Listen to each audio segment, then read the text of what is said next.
Today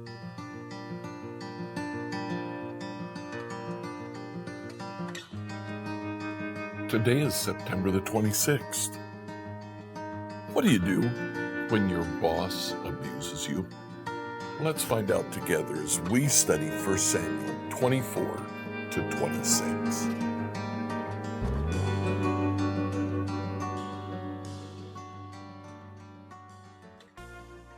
Today in reading through the Bible in a year, 1 Samuel chapter 24 through 26.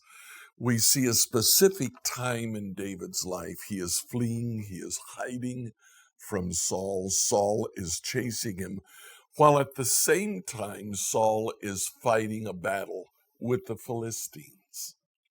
Well, in chapter 24, Saul, in his wandering around in the wilderness, reaches a point where he has to go to the bathroom. He's not like other soldiers. He doesn't just go out in the open. He doesn't just find a bush. He finds a cave. He goes to the cave. It happens to be the cave where David is hiding. Saul takes off his robe, lays it down, relieves himself. He lays his robe down right in front of David. He can't see him in the darkness of the cave. David cuts off the hem of his robe. Saul goes outside, then David comes out and says, I could have killed you. I chose not to kill you. Look at how Saul responds in verse 19. Who else would let his enemy get away when he had him in his power? May the Lord reward you well for the kindness that you've shown me today. Now I realize that surely you are going to be king. Your kingdom of Israel, the kingdom of Israel, will flourish under your rule. In chapter 25, Samuel dies and is buried. It just merits one verse. The rest of the chapter is dedicated to a man named Nabal. Nabal in Hebrew means fool. Whether this was the man's name or he simply came to be known as fool because of what he did, we're not sure. David comes to him. It's the time of sheep shearing. That's a time of celebration. A lot of food is prepared for the sheep shearers. David comes to Nabal. He says, we have lived in this area for months now. We've never taken a single one of your sheep. We have protected you. Please share the celebration with us.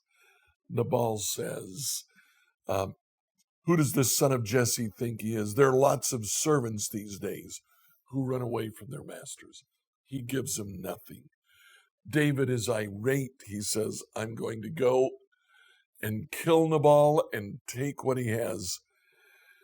Before he can do that, Abigail, Nabal's wife, loads up several donkeys and she takes supplies to David. She says to David, don't blame my husband, blame me. David thanks her, recognizes her honor and the way she has honored him. Abigail returns. She finds Nabal in the middle of basically binging food. He's prepared more food than he knows what to do with. He has eaten. He has drunk himself into a stupor. Abigail waits till the next morning. She tells him what she's done. And Nabal has a stroke. He dies 10 days later.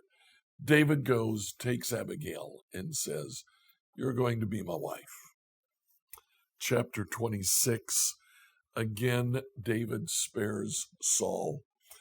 In this episode, Saul is sleeping.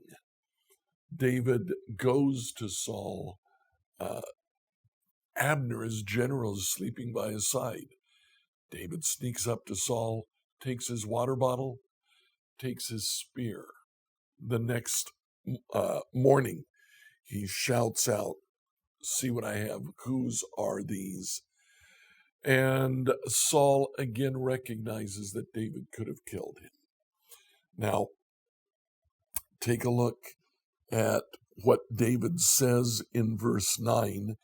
He's standing by Saul with Abishai, his general. Abishai says, God's given you Saul. Kill him. Or let me do it. Give me his spear. I'll pin him to the ground with his own spear. David says, verse 9, don't kill him. Who can remain innocent after attacking the Lord's anointed one? Well, here again, Saul at the end of the passage says, God has blessed you. He's cursed me. You will be king over Israel. I have done wrong. We started with a question. What do you do when your boss abuses you? Now, our bosses are probably not going to treat us like Saul treated David, actually trying to kill him. But there are different ways of abuse, whether it's excessive work, whether it's verbal abuse. There are two things that David did that I want to encourage you to do today. First of all, he continued respecting the one who is in authority over him. You've got to do the same. But secondly, David was very open in his communication with Saul. He told Saul what he could have done and what he chose not to do. Saul recognized that. It made temporary differences, but not a permanent difference. This is the way Saul and David ended their relationship. With your boss, communicate with him. Let him know how you feel. Let your boss understand what it is that you perceive that they are doing. Like, follow, and subscribe to this devotional on whatever platform you use to listen to it. Email your questions to us at questions@becomehope.com. Tomorrow, we'll find out how Saul's life ended.